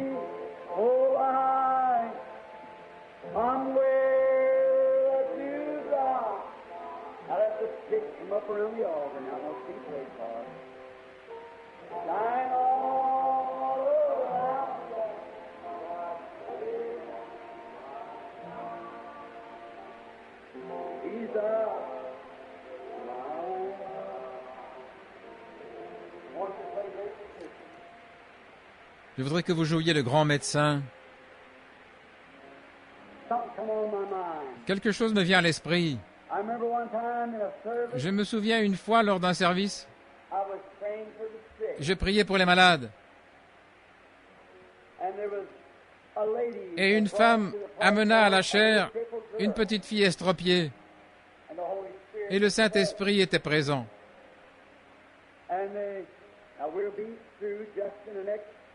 Maintenant, nous aurons terminé dans 10 minutes. Et ils avaient amené une petite fille estropiée. La polio, ils disaient qu'on appelait ça la paralysie infantile. Et ses petites jambes étaient repliées. Elle ne pouvait pas marcher. Et savez-vous où je tenais ce service de guérison? Aussi étrange que cela paraisse, c'était dans une réunion des Dunkards. Les Dunkards, pas des pentecôtistes, les Dunkards. Personne ne savait que j'étais là, pas une église ne le savait, le Seigneur m'y avait conduit. Ils ne connaissaient rien au sujet du baptême de l'Esprit, mais c'était le ciel sur la terre. L'amour s'était répandu juste comme maintenant. Je pouvais difficilement commencer la ligne de prière. Et j'ai dit, tous ceux d'entre vous qui ont une carte de prière, commençant par un certain numéro, tenez-vous à ma droite. On les a simplement alignés. Près de la deuxième personne se tenait une dame portant un petit bébé estropié, une petite fille. Le Saint-Esprit commença à parler à son sujet. Et la dame qui était assise au piano jouait « Le grand médecin est proche maintenant, le compatissant Jésus. Il réconforte les cœurs abattus. Aucun autre nom si ce n'est Jésus. » Et pendant qu'elle jouait sur cette touche de piano, j'avais dans ma poche un petit flacon d'huile que j'avais préparé. C'était de l'huile d'olive qui venait d'un olivier. Et je suis venu et j'ai prié pour les malades ce soir-là. Et je suis entré dans l'esprit et j'ai commencé à pleurer. Les larmes ont commencé à couler sur mon visage. Et j'avais cette huile et je me suis rendu compte que cette huile, que les larmes dégoulinaient dans l'huile. Et je suis allé et j'ai pris les 3 malades suivants et je les ai oints avec cela. Et j'ai pris et j'ai oint la petite fille avec ça. Je lui ai imposé les mains et j'ai dit, « Père Céleste, tu es le grand médecin. Et tu es ici maintenant, Seigneur. » Et la petite fille regarda vers moi, se faufila, sauta de mes bras, elle heurta le sol et traversa la salle en courant. Sa mère s'évanouit. Des Dunkards. Et la dame au piano regarda tout autour, elle devint toute pâle et s'écroula simplement. Et le piano continua à jouer tout seul. Le grand médecin est ici maintenant, le compatissant Jésus. Il réconforte les cœurs abattus. Aucun autre nom, si ce n'est Jésus. Une petite fille Dunkard était assise là et je remarquai qu'elle avait vraiment du mal à rattraper son souffle. Elle n'avait jamais entendu parler de la Pentecôte. Une belle enfant, ses longs cheveux étaient blonds, arrangés. Vous savez comment ils s'habillent. Ils portent leur petit chapeau blanc. Il tomba tout simplement de sa tête. Elle leva les mains et commença à chanter. Elle ne savait pas ce qu'elle chantait. Elle ne savait pas.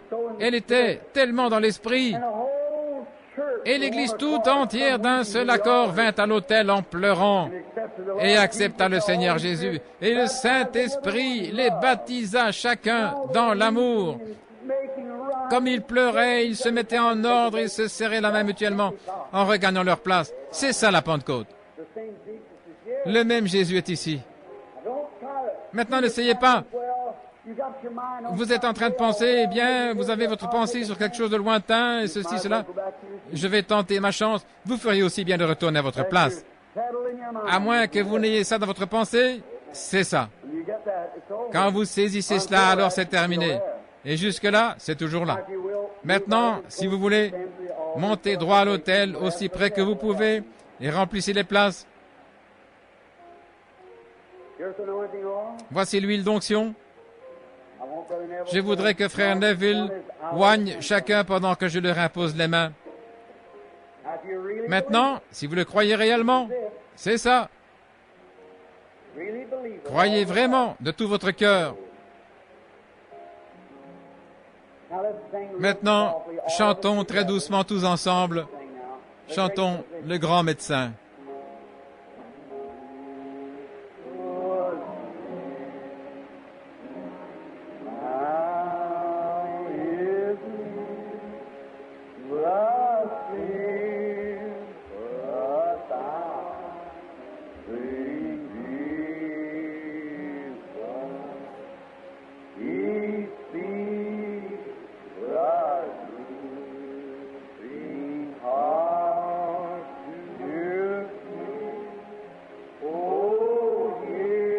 Le compatissant Jésus, il réconforte les cœurs abattus.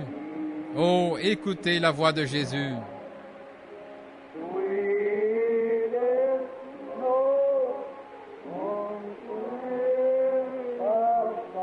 La note la plus douce des chants des séraphins. Le nom le plus doux dans la langue des mortels.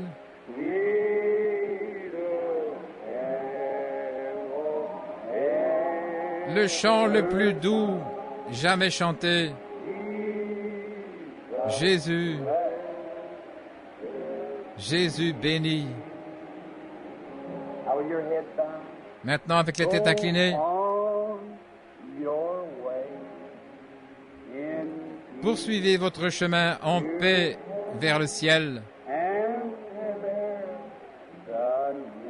et portez le nom de Jésus. Notre Père céleste, la prière de la foi sauvera le malade, dit la parole. Et Élie était un homme sujet aux mêmes passions que nous.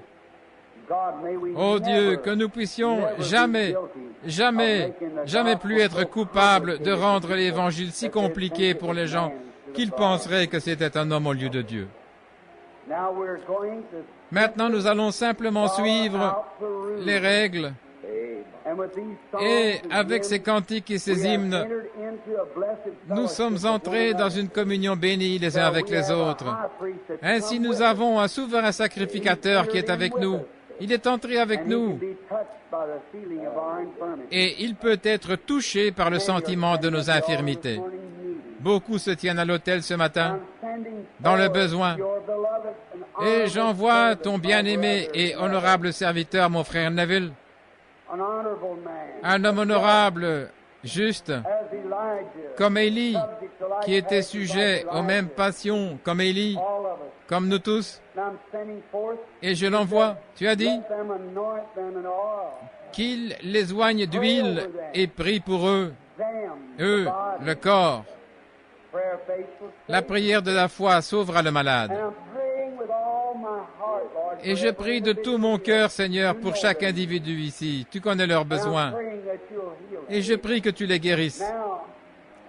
Maintenant, Jacques a écrit cela à l'Église sous l'inspiration du Saint-Esprit qui lui a été donné par Dieu, chose qui avait établie avant la fondation du monde.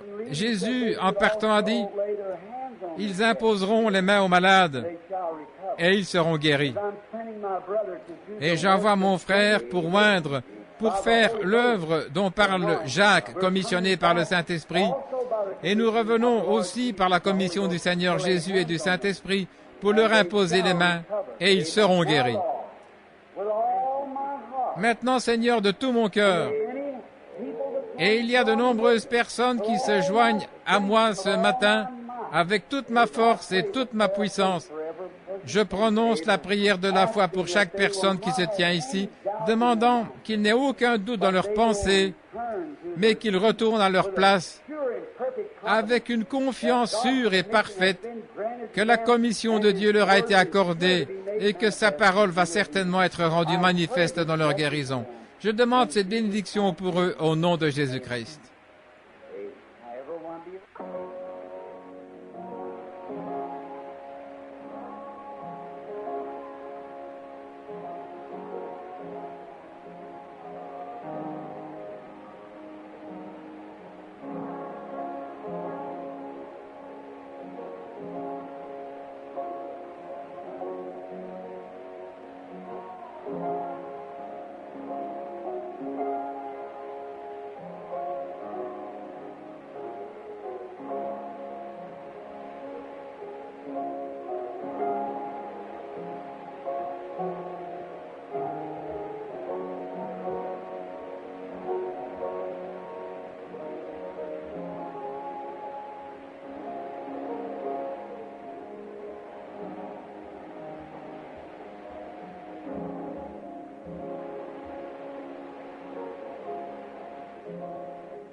Lorsque je priais pour une petite fille, j'ai prophétisé à son sujet, au sujet d'une grosse chose qui ressortait sur sa tête et son visage, et qu'elle serait guérie. Et voici la petite fille n'ayant plus rien sur son visage et nulle part. La mère l'amène pour la gloire de Dieu, pour montrer que tout a séché, laissant seulement une croûte. Sœur, remerciez Dieu pour cela. One come and give glory. Thank God for it. Now, honey, the hair will grow back over that. You remember what? Maintenant, chérie, les cheveux repousseront là-dessus. Souvenez-vous de ce que Frère Branham vous a dit là ce soir-là, et vous serez parfaitement bien et normal. Maintenant, inclinons la tête pour remercier Dieu. Père, nous te remercions pour ta guérison, et nous te remercions pour cette mère et cette petite fille qui ont voulu venir montrer que Jésus vit et règne toujours. Pour montrer que cette énorme chose horrible à voir, comme un cancer qui boursouflait tout le sommet de la tête et ce côté-ci, tu l'as guéri et tu l'as enlevé. Et nous te remercions pour cela. Et nous te prions maintenant de bénir cette mère loyale dont le cœur tressaille. Lorsque la petite fille sera une femme, qu'elle puisse toujours témoigner à ta gloire. Maintenant, je continue d'imposer les mains aux malades, tandis que le frère et moi les oignons, et qu'ils puissent recevoir la même sorte de bénédiction que cette petite fille. S'ils peuvent seulement le croire avec une foi comme un enfant, comme cet enfant l'a fait. Il devrait en être ainsi. Je suis si heureux ce matin de ce que nous avons eu un moment d'adoration et nous avons tous ensemble eu ce moment de communion les uns avec les autres, tandis que le sang du Seigneur Jésus nous lave de tout péché. Et maintenant, aux étrangers parmi nous, nous voulons vous inviter à revenir. Venez ce soir au service du soir. Si vous êtes dans la ville et aimeriez revenir et être avec nous de nouveau ce soir, je serai très heureux. Les portes sont toujours ouvertes. Nous n'avons pas de dénomination, pas de credo, mais Christ, aucune loi si ce n'est l'amour et pas d'autre livre que la Bible. Et nous désirons vous avoir. Nous vous invitons et vous êtes cordialement invités. Et je vous demande aussi, comme vous continuez votre voyage et que vous quitterez notre ville et les différentes parties du pays, souvenez-vous de moi dans la prière comme votre compagnon de service en Christ et dans l'amour et la communion du Saint-Esprit. Je dois partir très bientôt maintenant pour aller au Canada et en Californie. Franchement, je vais aller en Californie, je vais déménager. Et je désire que vous soyez en prière pour moi, soyez vraiment en prière. C'est le moment où je dois prendre une décision rapide pour quelque chose, voyez-vous. Et je prie que vous me preniez en affection et que vous vous souveniez de moi. Et je sais que c'est la prière qui change les choses. Je sais que c'est la prière qui change les choses. Et maintenant, aujourd'hui, je suis désolé de vous retenir jusque tard, de tenir notre cher frère pasteur ici éloigné de la chair. Je suis si désolé. Mais je ne sais peut-être pas, je dois m'en aller rapidement. Et je n'ai vu aucune demande d'un petit entretien sur le bureau. Mais pendant que le pasteur vérifie cela, un frère est venu depuis l'Angleterre, a-t-il dit, pour me voir juste quelques minutes, et je désire voir ce frère. Je souhaitais avoir le temps de vous serrer la main, de vous voir tous, mais je ne pourrai pas le faire. Maintenant, pour obtenir un petit entretien les matins où je suis ici, appelez mon secrétaire, frère Cox, qui est assis là, et il accorde ces choses. C'est la raison pour laquelle nous devons planifier notre temps de façon à pouvoir permettre ces choses. Mais ce frère ne le savait pas, il vient d'Angleterre. Je suis supposé partir d'ici dans 12 minutes. Ainsi, je dois me dépêcher. Et vous tous, excusez-moi, je vais aller quelques minutes dans la pièce avec le frère pour l'entretien. Et je vous reverrai dès que je reviendrai. Priez pour moi. Maintenant, les services auront lieu dans l'église de Philadelphie jeudi soir. Nous serons au Convention Hall la semaine prochaine, le mercredi soir. Merci, monsieur. Nous serons à la communauté internationale des hommes chrétiens du plein évangile. Je parlerai le soir, le matin du 23, à l'hôtel Limac à Minneapolis, dans le Minnesota, et après au Convention Hall, je crois que c'est ça. Ce sera le soir suivant, ce sera samedi. Et le dimanche, je serai à Hart Harbor Tabernacle avec le révérend Gordon Peterson, et ce sera un service de prédication. Et lundi soir, et toute la journée du lundi, commencera une convention de 5 jours. Puis, j'ai un ainsi dit le Seigneur à transmettre à une femme dans le nord du Canada, et j'irai là-bas. Mon épouse viendra avec moi, et les enfants aussi, juste pour quelque temps, et puis je redescendrai pour voir mon ami Ern Baxter. J'ai quelque chose à lui dire à Vancouver, et immédiatement après ça, j'irai à Washington, chez Rasmussen, pour lui faire une visite d'un jour. Alors j'irai à La Crescenta en Californie pour mettre certaines choses en ordre. Ma tante est déjà faite et prête pour aller dans de champs missionnaires. Et je commencerai probablement par la côte ouest de la Californie, descendant par la Californie et l'Arizona l'hiver prochain, Dieu voulant, sauf en temps libre entre les réunions pour aller encore tenir un service en Afrique.